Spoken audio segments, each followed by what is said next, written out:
Pessoal, boa noite a todos. Antes de darmos início ao nosso evento, nós temos algumas instruções que deverão ser seguidas. Somente serão aceitos participantes no painel até às 18h20. Após este horário, somente serão aceitos pessoas aprovadas na entrada de que já estava online, mas teve problema de conexão. O formulário de acreditação será divulgado aqui no chat apenas em momento oportuno. Somente será validada a inscrição no link de quem ficar online durante todo o painel. Pedimos a gentileza de não divulgarem o formulário para alunos que não estão assistindo a palestra. O preenchimento será infrutífero, pois o formulário será conferido junto ao relatório gerado no chat. Todas as perguntas enviadas serão lidas em momento oportuno.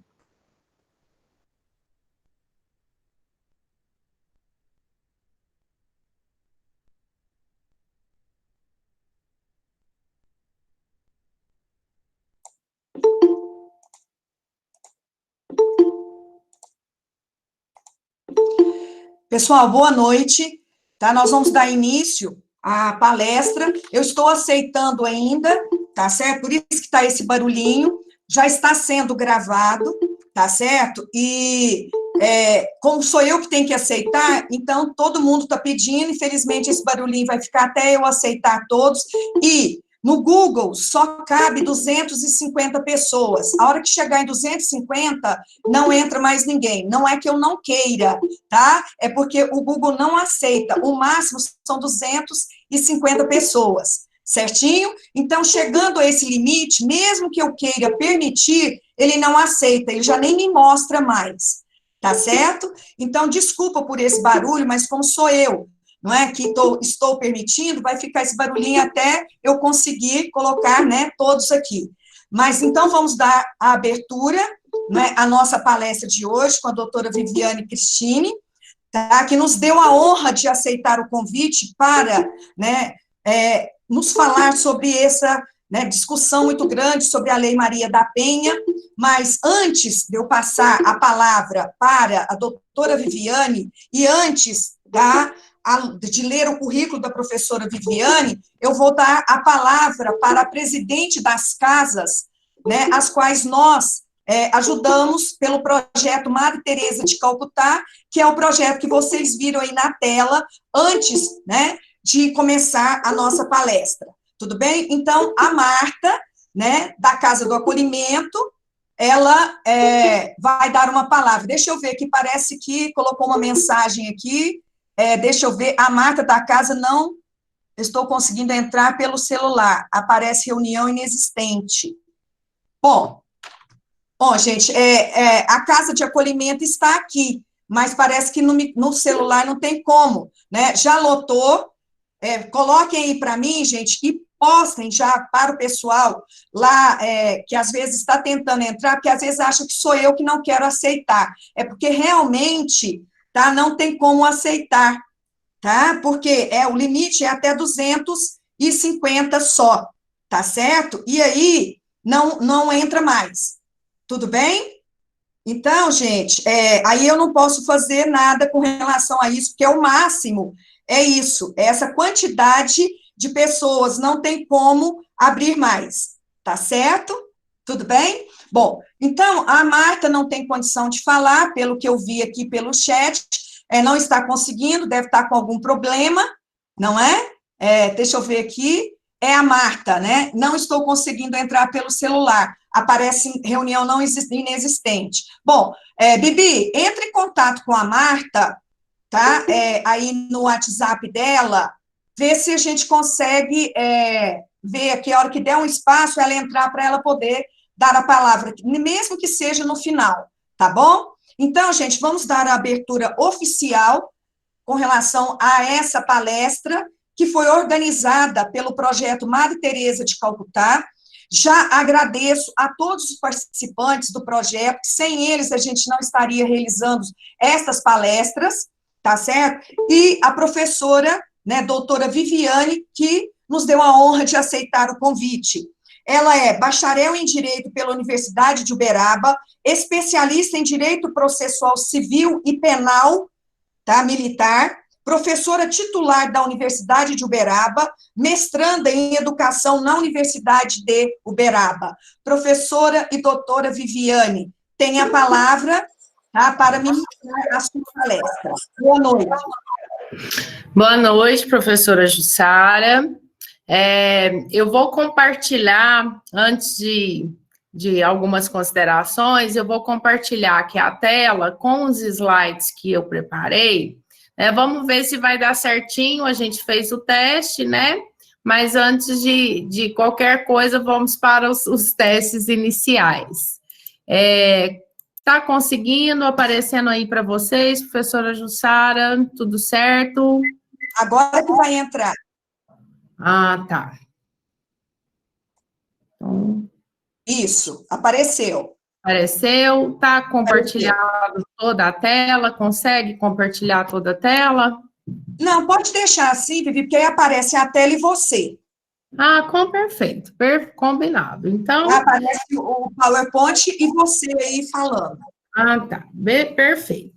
Então, boa tarde mais uma vez. Eu agradeço e parabenizo desde já a Universidade de Uberaba, minha segunda casa, por esses projetos de extensão. Eu sou egressa da universidade e eu tenho a honra, já por quase 2 décadas, de fazer parte do quadro de professores da UniU. A gente, né, professora Jussara, não pode ficar contabilizando esse tempo, não, porque senão começa a entregar a idade, né? Então, aí o pessoal começa a fazer as contas, então essas coisas a gente deixa oculto. Mas eu também parabenizo você, professora, que coordena, né, esses projetos, esse projeto social Madre Teresa de Calcutá. Eu agradeço pelo convite. A professora Jussara, como todos sabem, ela sempre engajada em causas sociais, né, conduz esses projetos e a sua vida profissional com muita maestria. Então, os meus sinceros agradecimentos, professora. Obrigada a nós por você estar participando. Um aluno, Vivi, falou que se você ampliar a tela, aparece você também. Então, tenta ampliar e vamos ver. Tá, eu vou tentar ampliar aqui, vamos ver se dá certo. Mas vou aqui, ó, vou para o ESC, mas, tá, já achei aqui onde que é, já foi. Aí ficou perfeito, aparece os dois. Perfeito. Eu quero estender os meus cumprimentos também a todos que estão nos assistindo, né, os colegas, alunos, ex-alunos, um agradecimento especial ao professor Cristiano Tormin, professor da casa, ele é um estudioso do tema e até me auxiliou com alguns dados. O assunto de hoje é a Lei de Enfrentamento à Violência Doméstica e Familiar, a Lei 11.340, que foi sancionada no ano de 2006 e ficou conhecida popularmente como Lei Maria da Penha. Eu vou focar o nosso bate-papo de hoje nas principais e recentes alterações que ocorreram no ano de 2019 e 2020. E vou pedir licença para passar para vocês, compartilhar um videozinho, ele é rápido, de 4 minutos, que eu achei muito pertinente para o tema. Eu vou compartilhar, já está compartilhando, né, professora? Vocês me deem um feedback, qualquer coisa, se não der certo aí. É um vídeo rapidinho, tá?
Professora, todas as vezes que eu assisto esse vídeo, eu tenho que respirar depois.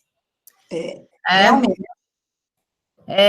Infelizmente, essa é uma realidade vivenciada por muitas mulheres. Todos nós temos que ser multiplicadores de prevenção contra a violência doméstica. Essa lei, criada em 2006, ela veio atender um preceito que já estava positivado na Constituição Federal de 88. O artigo 226, parágrafo 8º, ele reza que o Estado, ele tem que assegurar assistência à família, na pessoa de cada uma das que integram, e criar mecanismos para coibir a violência no âmbito das suas relações. O Brasil, então, ele editou essa lei atendendo aquilo que já era positivado na Carta Magna, né?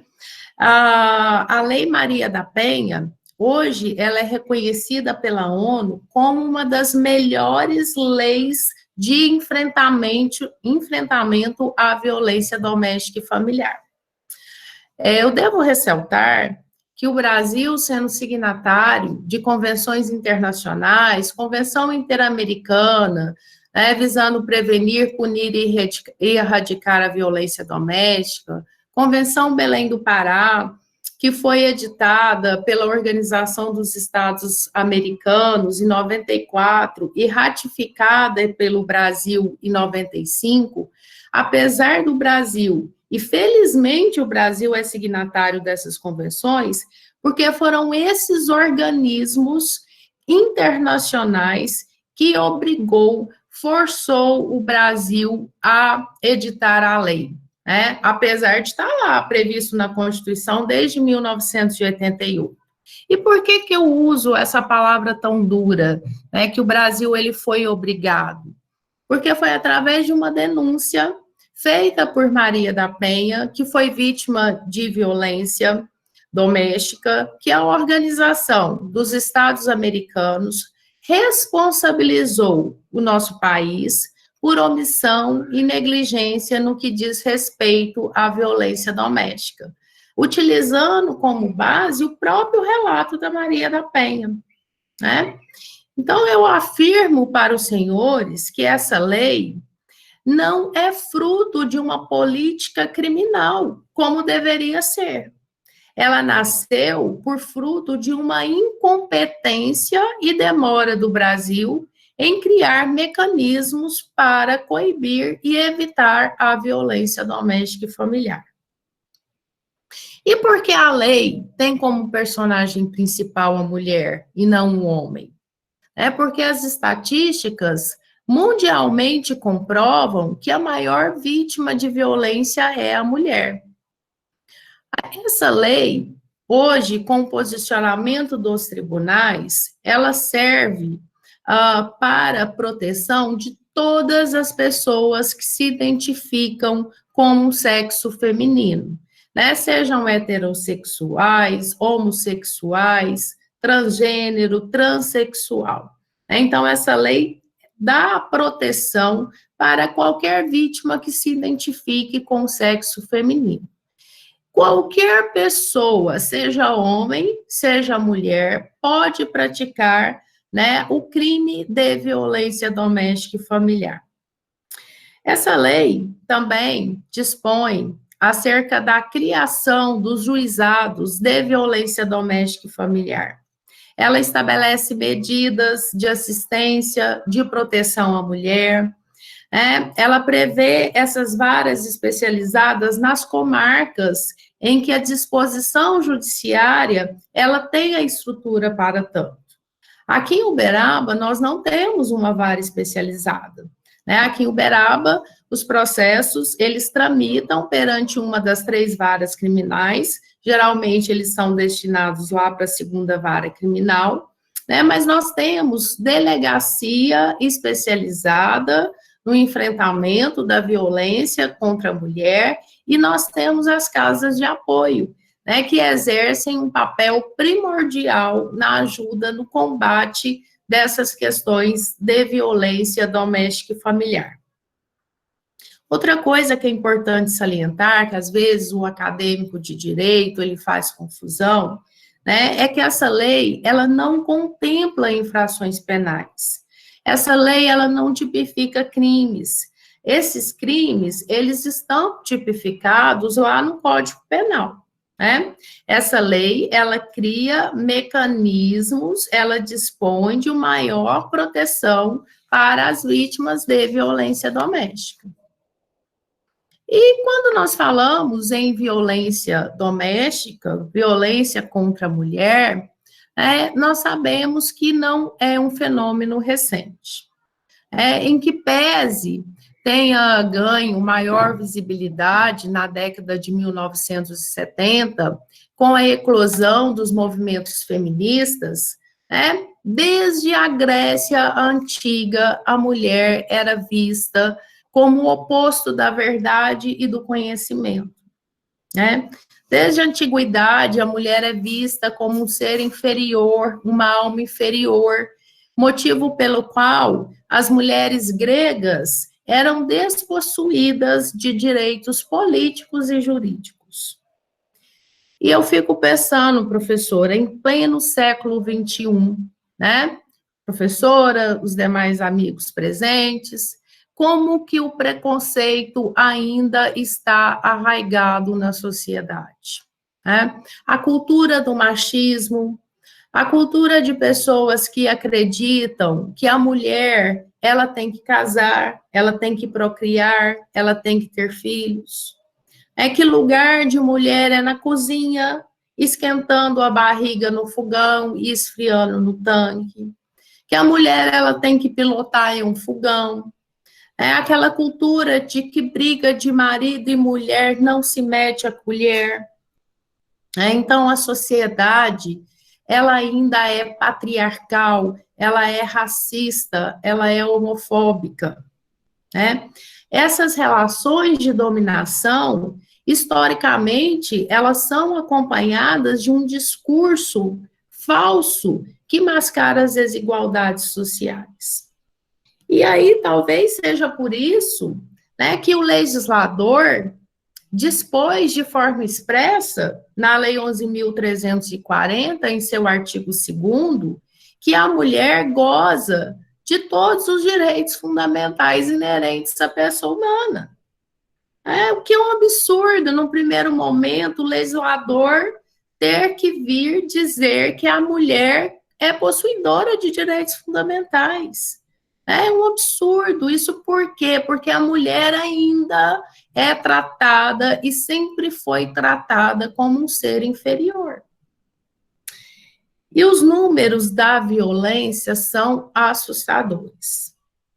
Em Uberaba, em uma pesquisa que saiu na mídia, né, apesar do primeiro semestre de 2020, ter tido uma diminuição dos crimes violentos em relação ao ano de 2019, os registros de violência doméstica aumentaram em 2%.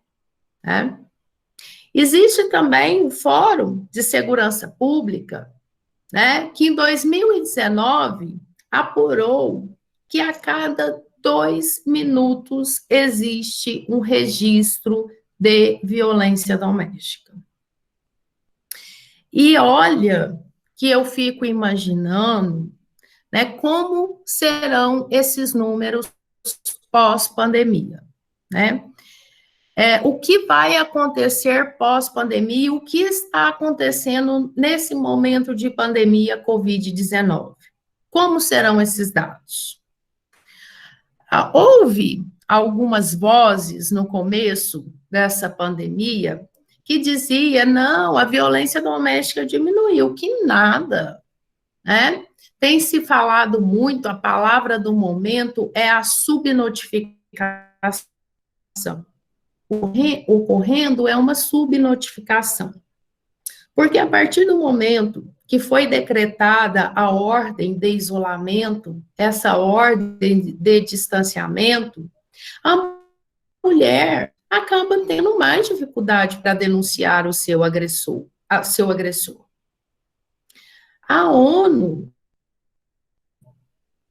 o mundo, acerca dos impactos negativos da pandemia nas questões de violência doméstica e familiar. Nós já temos dados estatísticos, né, de países como Estados Unidos, França, China, que triplicou o aumento de casos e de crimes violentos. O que nós vimos com essa ordem, não sei se a professora comunga o mesmo entendimento que o meu, foi um país dividido, né? Nas pessoas que têm condição de se proteger, de estar em casa em segurança, e quem não tem essa possibilidade, né? Aí entra as mulheres como grupo de vulneráveis, mulheres que não podem ver a casa como um sinônimo de lar, mas sim como um espaço de medo, de insegurança e de abuso.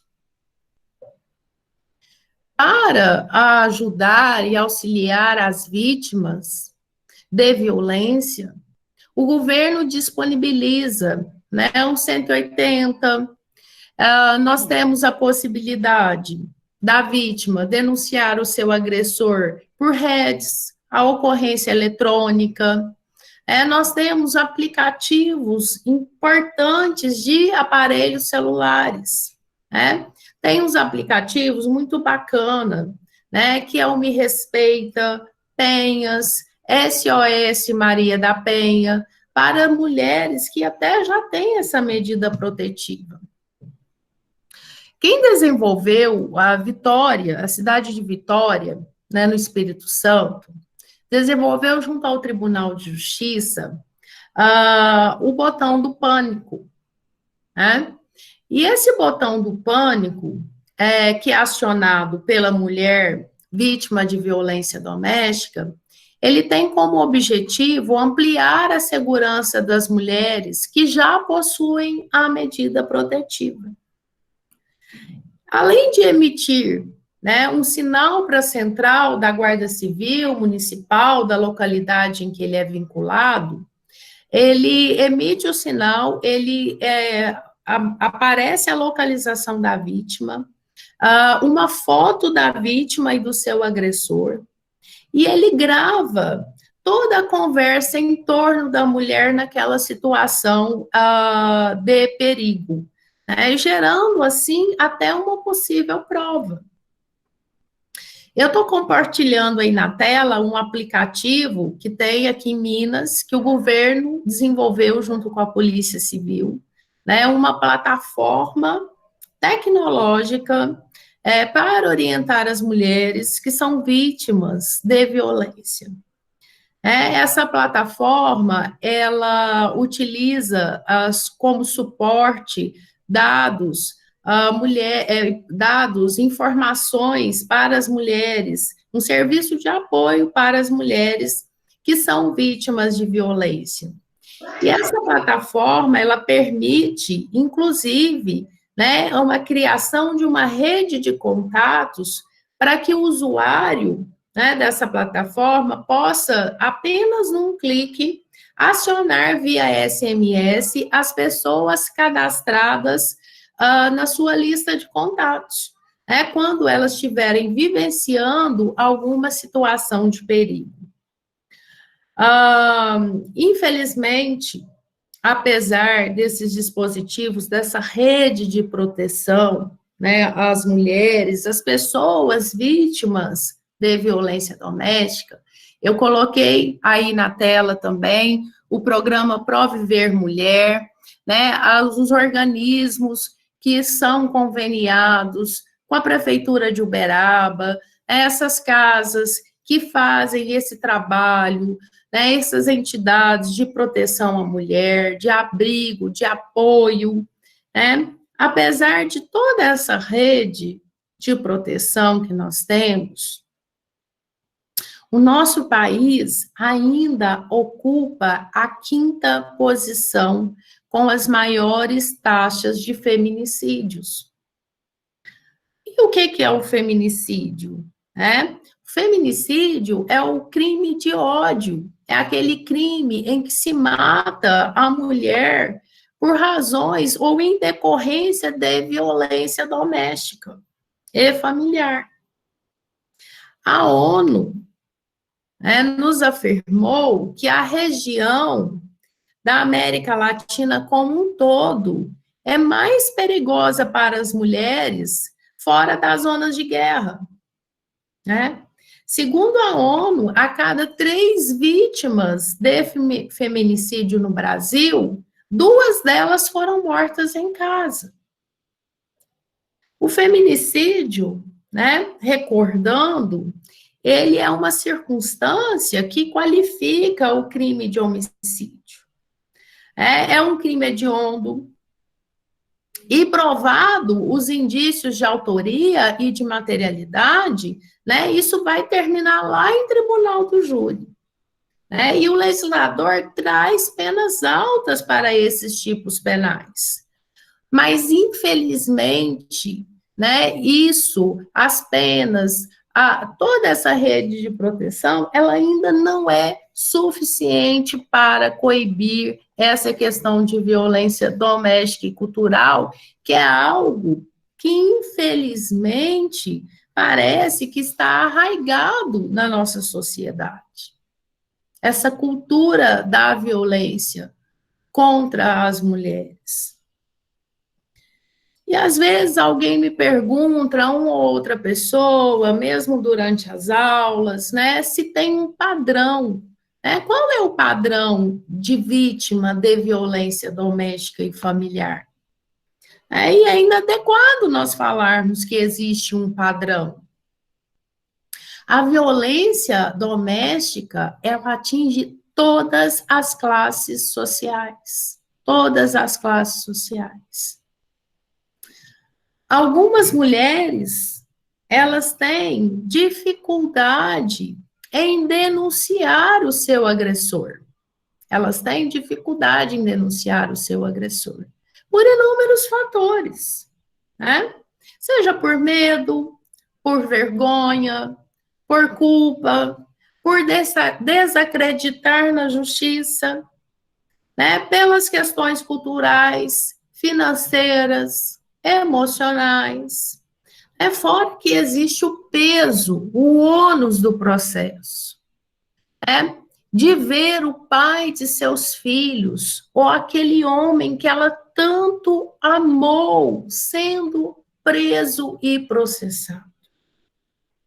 E a grande dificuldade, uma das grandes dificuldades do enfrentamento pelos profissionais da área é conscientizar a vítima em denunciar o seu agressor. É fator preponderante a conscientização da vítima para que ela denuncie sim. É não rara, às vezes, a mulher, e na maioria das vezes, quando ela denuncia o seu algoz, o seu agressor, ela tem que romper com um projeto de vida. Né? Ela rompe com aquilo que ela estava e que ela foi preparada a vida inteira. Ela foi preparada a vida inteira para ser mãe, para ser mulher, para criar filhos, para ser dona de casa, para suportar, né, o dia a dia do casamento. E não rara, às vezes, essa mesma mulher que denunciou, ela volta lá, né, perante o órgão que ela denunciou, ela volta, seja na assistência jurídica, seja com auxílio dos psicólogos, dos agentes policiais, ela volta e fala, eu quero retratar, eu quero desistir, eu quero voltar atrás, eu não preciso mais de ajuda, eu já resolvi, né? Por isso, é muito importante esse trabalho, essas casas, esses projetos, as casas de apoio, os projetos de conscientização, esses trabalhos, né, que são realizados no dia a dia em prol da conscientização dessas pessoas que são abusadas, que são violentadas. A mulher, às vezes, se ilude com a mudança temporária de comportamento do seu agressor. É aquilo que os estudiosos falam dos ciclos de violência. Nós vemos isso no vídeo, né? A vítima, é preciso ter uma sensibilidade, né? Quando nós falamos em auxílio às vítimas de violência doméstica. A vítima de violência doméstica, ela é muito diferente quando ela chega para buscar ajuda. A vítima de violência, ela chega em busca de ajuda com lágrima nos olhos. Ela chega para buscar ajuda cheia de culpa. Cheia de culpa por estar processando o seu agressor. Diferentemente das vítimas de crimes patrimoniais, ou quando nós somos vítimas de outros delitos, né, nós chegamos para denunciar os nossos algozes com sangue nos olhos, querendo justiça, né, aquilo famigerado, eu vim buscar justiça, né, e a vítima de violência doméstica, ela chega com lágrima nos olhos, né? Por isso, é muito importante dar credibilidade à fala da mulher. É muito importante dar credibilidade à palavra da mulher. É muito importante que os agentes que atuam nessa proteção dessas mulheres sejam pessoas destituídas de qualquer estereótipo, né? Que elas não estejam imbuídas em estereótipos de gênero, que reproduzem comportamentos preconceituosos. Essas pessoas têm que ser imparcial. É um momento muito delicado. E quando nós falamos em auxílio às vítimas de violência doméstica, às mulheres, eu não posso deixar de mencionar É um projeto muito bacana dos professores da casa da Uniub, que é o professor Cristiano Tormin, né? Mais a professora Thalita, da psicologia, né, que fazem parte do núcleo de práticas da Uniub, práticas jurídicas da Uniub, que é o projeto Ter Voz. Né? Esse projeto Ter Voz, ele busca proporcionar um atendimento interdisciplinar e especializado para as mulheres que buscam a assistência jurídica, né, e que são alvos de violência, né? Ela busca assistência jurídica para uma separação, para um divórcio, para a dissolução de união estável. Então, esse projeto dos professores, ele busca estruturar um ambiente de acolhimento para esses casos que chega para a universidade lá no núcleo de práticas jurídicas. E hoje nós não podemos pensar na ciência, no direito, sem o auxílio de outras ciências. Nós sabemos que o direito ele está diretamente ligado, é uma interdisciplinariedade, né, de várias disciplinas. Não posso falar hoje, né, em auxílio a essas mulheres, sem auxílio aos profissionais da área, profissionais de saúde, profissional da psicologia. É muito importante esse trabalho de enfrentamento conjunto, não só da comunidade acadêmica, né, mas como de toda a sociedade. O próprio Tribunal de Justiça, né, de Minas Gerais, já ofereceu oficinas de reflexão e formação de universitários, né, dos cursos de psicologia e direito, né, para que possam conscientizar os alunos de ensino médio, né, sobre esse problema da violência doméstica e familiar. Então, senhores, quando nós falamos em vítima, violência doméstica, em situação de violência doméstica, né, para que a mulher receba a proteção, né, dessa lei, é preciso que fique comprovado determinados vínculos. E esses vínculos, eles estão, né, presentes, o legislador traz um rol aqui no artigo 5º, né, que diz o seguinte: para os efeitos dessa lei, né, a violência doméstica é qualquer ação ou omissão baseada no gênero que lhe cause morte, lesão, dano, violência física, psíquica. E aí vem os vínculos que têm que ser comprovados, né, onde que eu quero chegar. Tem que ser comprovado que esse crime tenha sido praticado na unidade doméstica, né, que é o inciso 1 do artigo 5º da lei. E essa unidade doméstica, ela é compreendida como um espaço caseiro, né, um lugar de convívio permanente de pessoas, com ou sem vínculo familiar. Então, eu posso dizer um exemplo do patrão que comete o crime de violência doméstica contra a empregada. Esse crime também tem que ser praticado no âmbito da família, né? E a família são pessoas que se consideram aparentadas ou não, por laços naturais ou de afinidade. E também a lei fala, no artigo 5º, inciso 3, para que configure estes crimes, é preciso que haja comprovação de qualquer relação íntima de afeto. Mesmo que agressor e vítima não convivam no mesmo teto. Eu falo e brinco que aí entra todos os ex e todas as ex. E o conceito de violência, né? Qual é o conceito de violência? A lei abrange isso de uma forma bem ampla. O artigo 7º da lei, ele vem dispondo, né, das espécies de violência. Eu, sinceramente, eu não consigo imaginar, e não quero imaginar, que existe outras formas de violência, além dessas aqui abarcadas pelo legislador. O legislador, ele vem dispondo no artigo 7º, da violência física, ele vem falando da violência psicológica, da violência sexual, da violência patrimonial e da violência moral.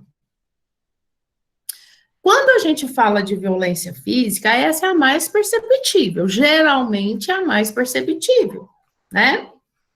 Geralmente, o agressor ele vai responder lá por aqueles tipos penais previstos no Código, como, por exemplo, 129, né? Tentativa de feminicídio, esses crimes são tipificados no Código Penal. E quando a gente fala também em violência física ser mais perceptível, eu sempre digo, né, que por trás, ou junto, caminhando lado a lado da violência física, né, nós temos a violência psicológica.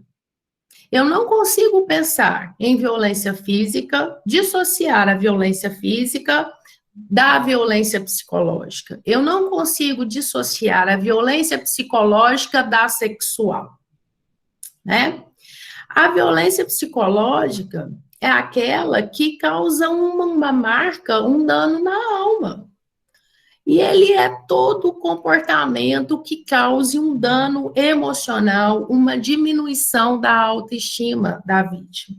É insulto, xingamento, humilhação, perseguição, ameaça. E para provar que essa lei ela não cria tipos penais, né?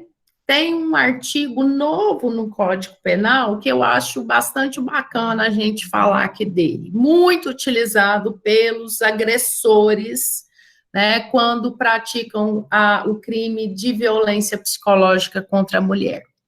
É o crime colocado recentemente no Código, que é o 216B, foi introduzido na lei em 2018, que pune o registro de intimidade, fotografias, né, os famosos nudes, né, que o agressor usa esse momento de intimidade para depois ameaçar a vítima, para torturá-la psicologicamente.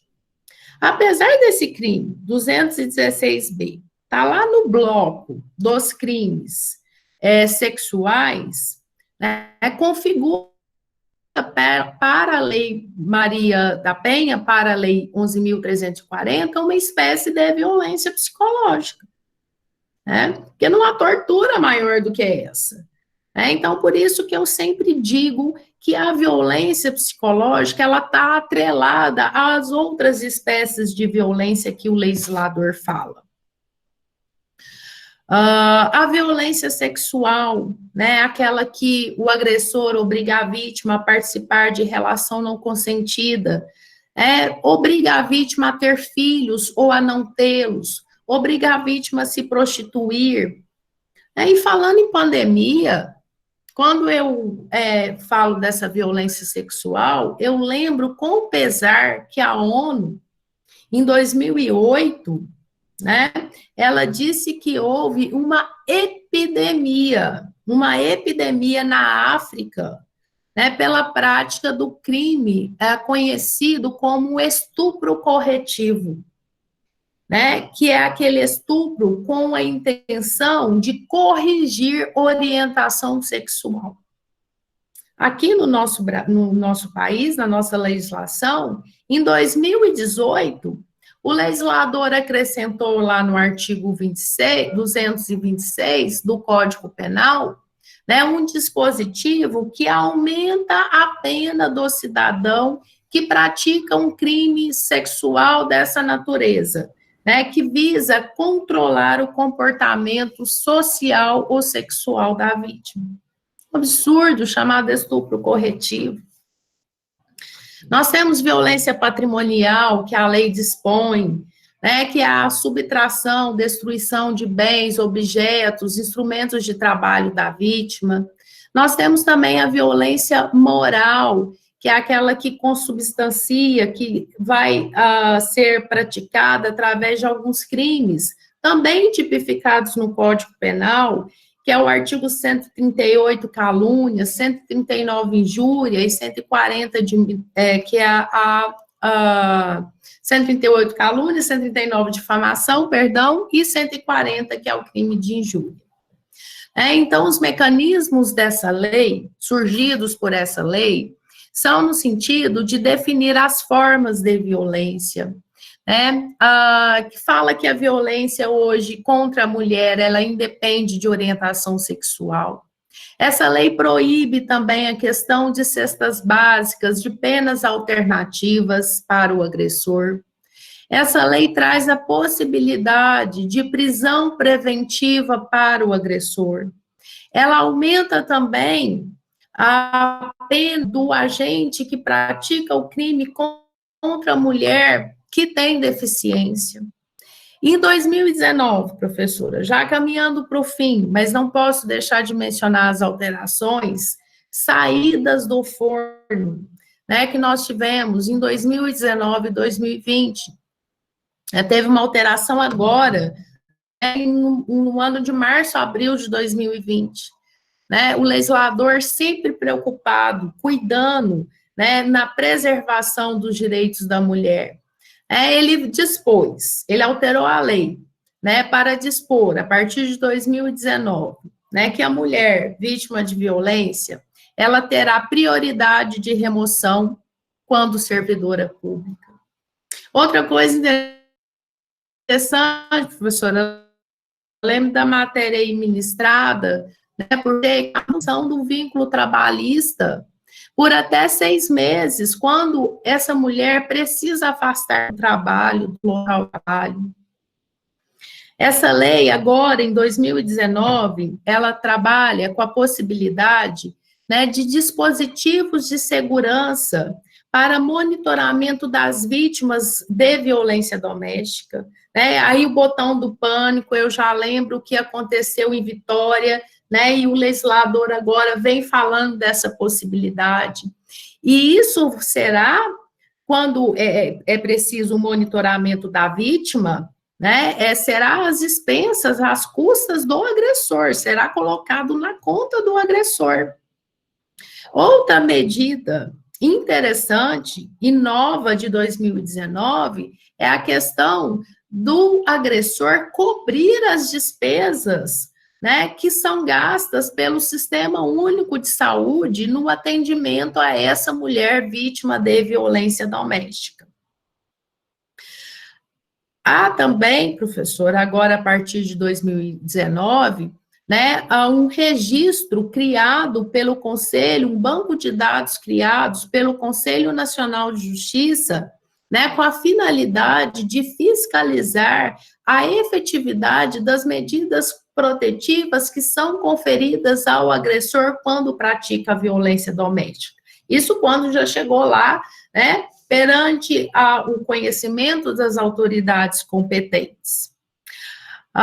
Outra medida nova, que foi agora de 2019, é a possibilidade daquelas comarcas em que não tem um delegado, que só tem um posto lá de polícia militar, do próprio policial, a fazer o afastamento, retirar o agressor do seu lar ou do local de convívio da vítima. Então, naqueles locais que nós não temos, que não são comarcas, que não tem um juiz lá de plantão 24 horas, que eu só tenho autoridade policial, a autoridade policial pode retirar o acusado, o agressor, do âmbito doméstico e familiar.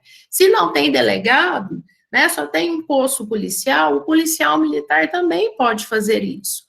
Obviamente que isso tem que ser comunicado ao juízo num prazo de 24 horas. Isso quando houver risco atual e iminente à vida ou à integridade física da mulher. Essa é uma alteração colocada em 2019, que acrescentou um artigo que é o 12C na lei, tudo com vistas a proteger as pessoas que estão em situação de violência doméstica e familiar. Dentre dessas alterações também, A lei dispôs agora, de forma efetiva, né, a possibilidade dessas vítimas serem encaminhadas para assistência judiciária, né, para que seja promovido ali a dissolução da união estável, o divórcio, a separação, né? Então, são medidas novas que obrigam, que podem ser feitas contra o agressor no sentido de minimizar, né, o risco que essas vítimas de violência sofrem.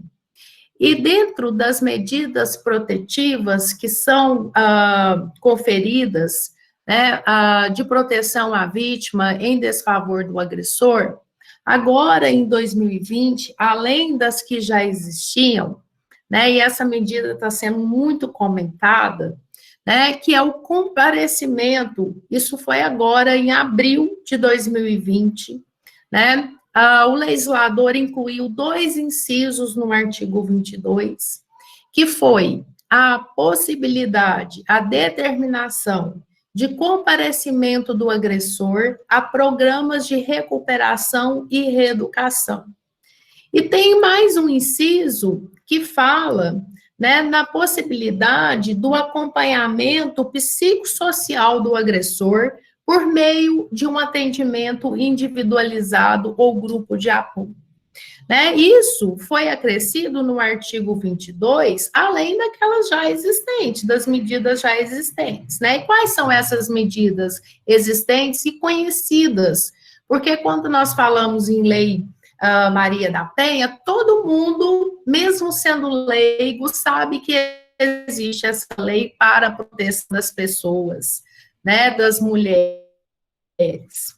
Quais são essas medidas já existentes? A lei já falava, suspensão da posse ou restrição da arma de fogo, afastamento do agressor do lar, proibir o lar de aproximar da ofendida, familiares, testemunhas, né? Essa lei também já determinava que o agressor, ele fica proibido de frequentar determinados lugares. Fala da suspensão de visitas temporárias aos dependentes, né, aos filhos, se necessário for, e na possibilidade de prestação de alimentos provisórios, né? E a grande inovação do momento é essa: comparecimento do agressor a programas de recuperação e reeducação, dizendo a lei ainda na possibilidade de prender preventivamente o agressor que desobedece esse regramento, né? Então, nós vamos lá para o Código de Processo Penal, nós veremos que tem a possibilidade de mandar prender, fugindo daquela regra geral que nós sabemos que existe, porque a regra é a liberdade, a prisão é a exceção. O artigo 24A dessa lei fala da possibilidade da prisão em flagrante, da prisão preventiva, né, do agressor que injustificadamente não comparece a esses programas, né, de reabilitação, de recuperação. E por que isso é muito bacana?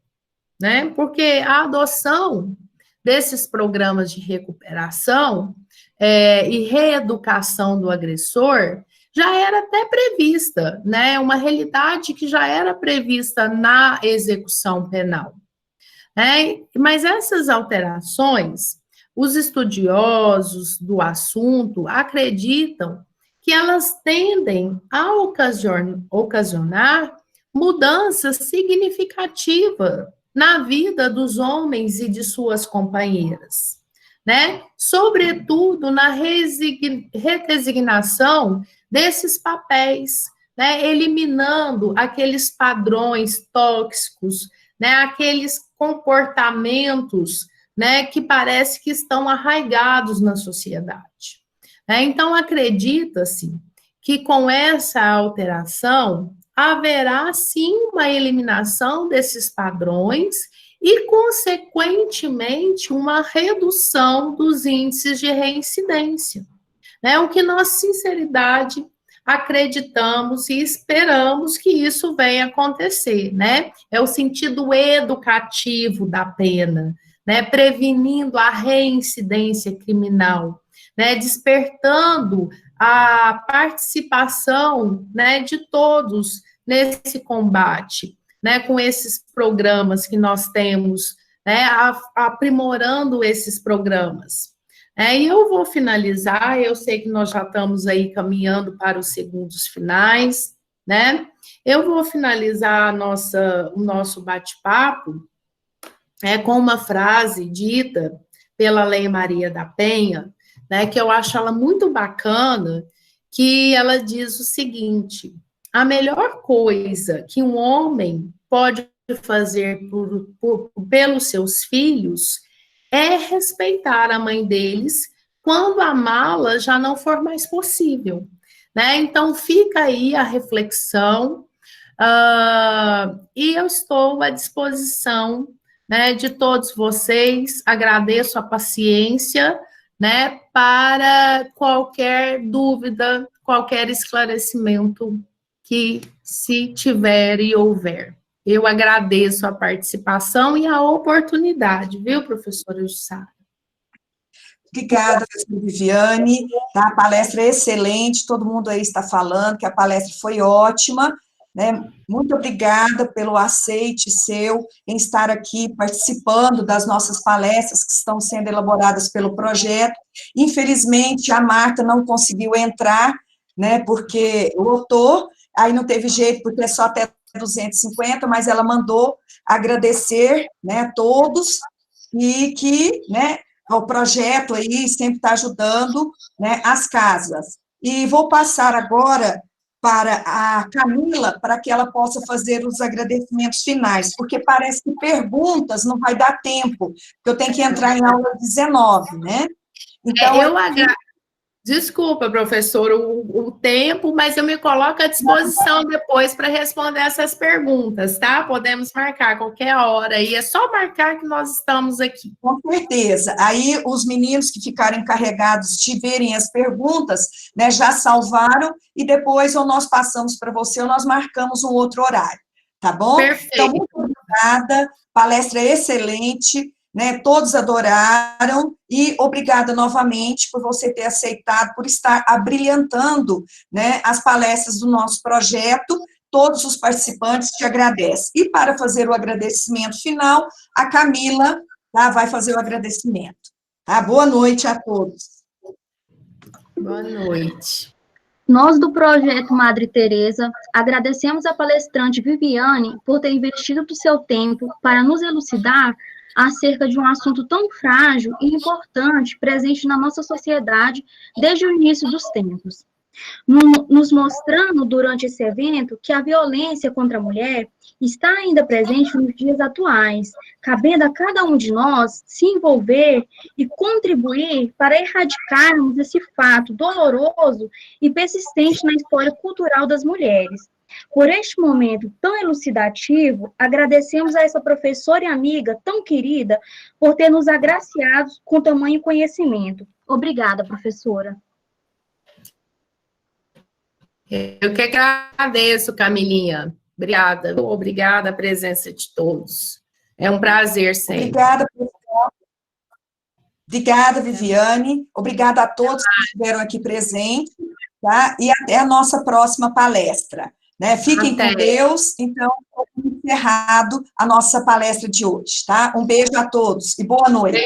Beijo. Tchau, tchau, pessoal. Até a próxima. Tchau, tchau. Vivi, você vai